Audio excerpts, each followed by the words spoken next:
I've had a bunch of questions about fountain pens and ink, and especially about traveling with fountain pens.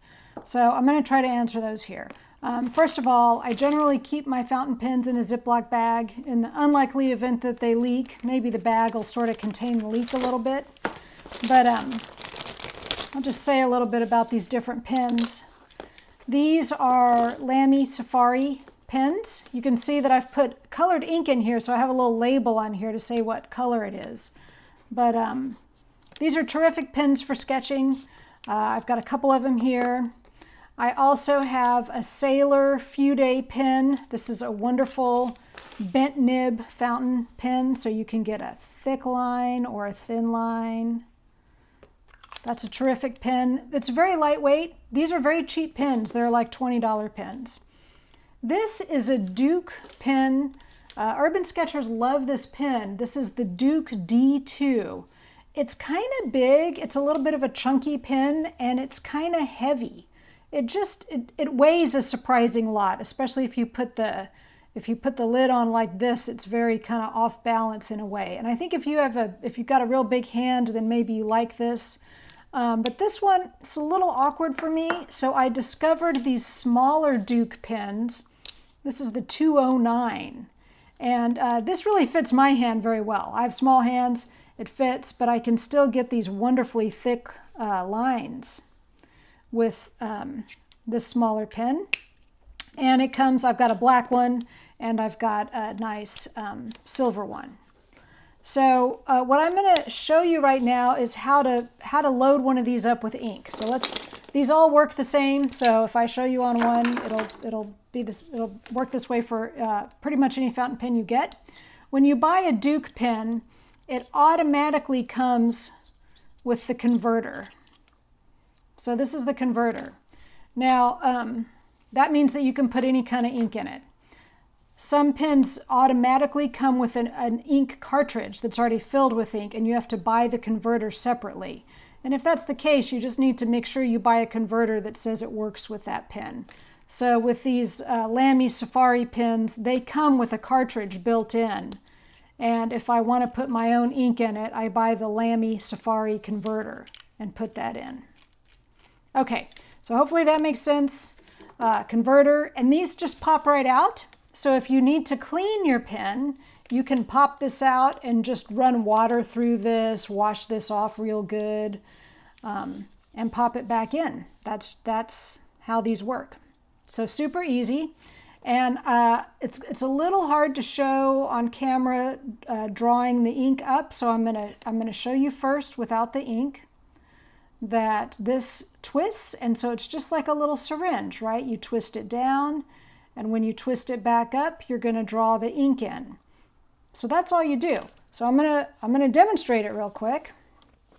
I've got some beautiful dark red ink here that I think would be fun to travel with. So this is my first time to use it. I'm not sure if you need to shake this ink up or not, but I guess maybe I better. So, all right, I'll give it a good shake. That's probably fine. Okay, so all we're gonna do is we're gonna plunge this down into the ink, and then I'm gonna twist that little syringe to make the plunger go down, and then I'm gonna pull it back up, and I'll show you what happens the first time. The first time I pull it up, I only get a little bit of ink in there. There's still quite a lot of air bubble. So I'm gonna do it again. I'm gonna push it down again, pull it back up. Great. So this time I got a lot more ink. I'm not sure if I'll end up really getting that much more ink, but let's just try once more. Let's just give it a go. See if I can draw up fuller measure of ink. It looks like that's about as much as I'm going to draw up. So as I'm taking it out of here, I want to wipe off the excess ink. You could also just dip it in water to clean that off. It's a little bit messy. You're going to get ink on your hands when you do this. It's just part of the fun. All right, let me close this back up so I don't accidentally spill that.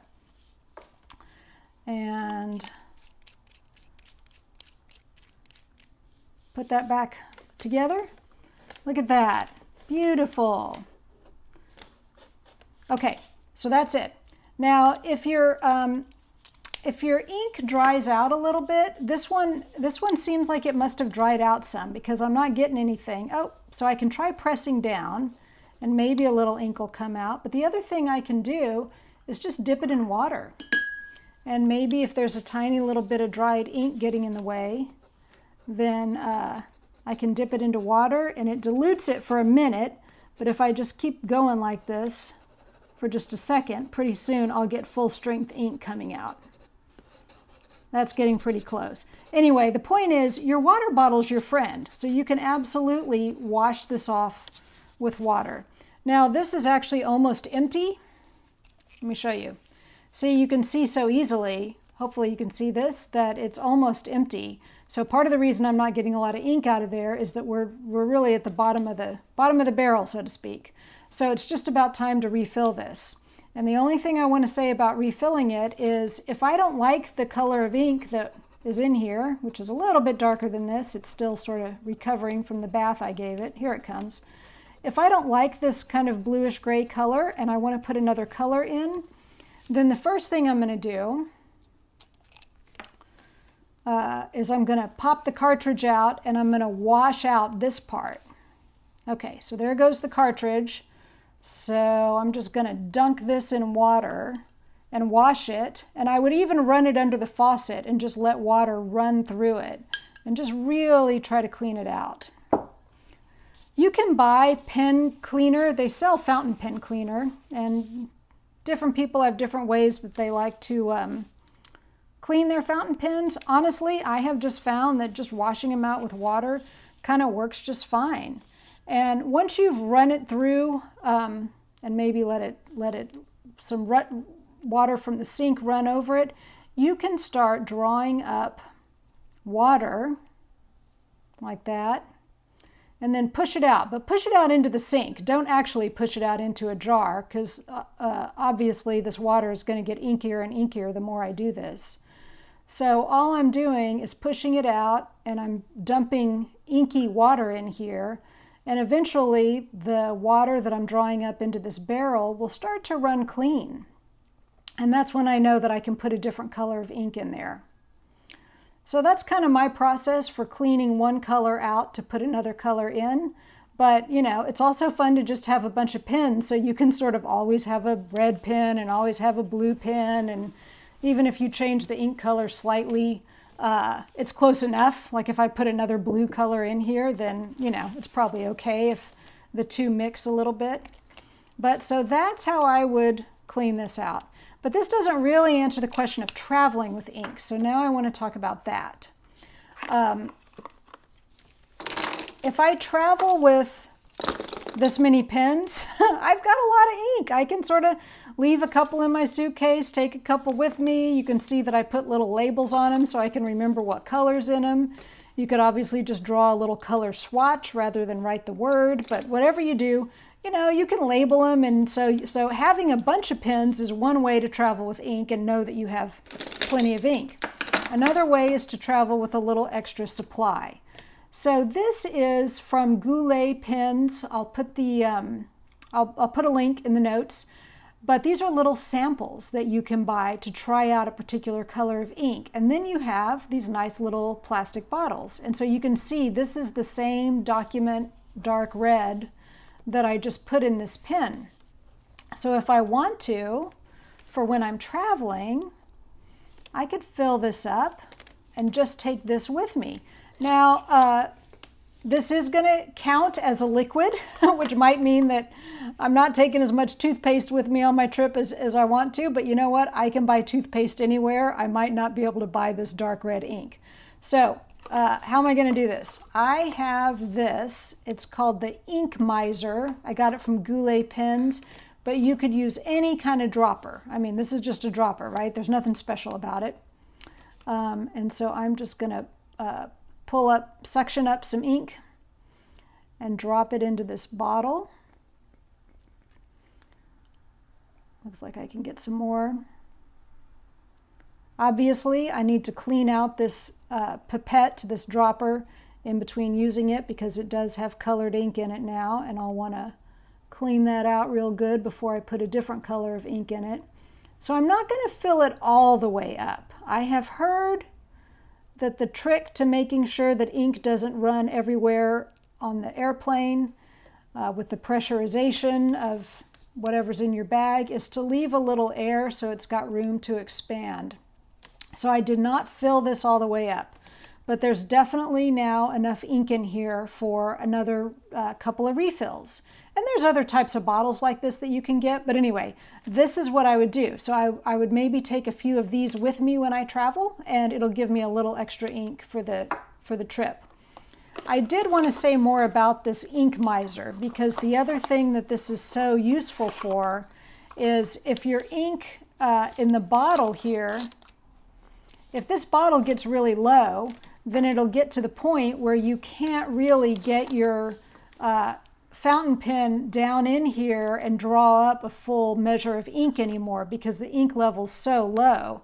And you've got, like, you know, a little bit of ink still in there, and you hate to waste it, but you have no way to get it in your pen. So what this is actually for is that you draw the ink up like you just saw me do, and you decant it into this thing. You fill this up with ink, and then this is very easy for you to put a pen in and draw up ink out of. I hope you can see how simple that would be to do. So this is great for if you've got a tiny little bit of extra ink left over, just enough to put in here, and then you can drop your pen in here and fill it up. Okay.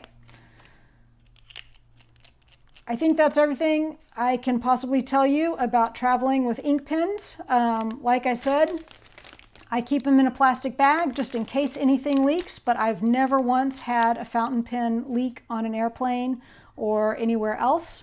So I do think that leaving a little bit of extra airspace in the barrel might help prevent leakage, you know, a little bit of a bubble. So if you've got a fountain pen that's very, very full, maybe just do a drawing or two before you go and use up a little bit of that ink so that there's a little airspace in there. Maybe that helps, but honestly, I've just never had to put it to the test. It's always been really simple.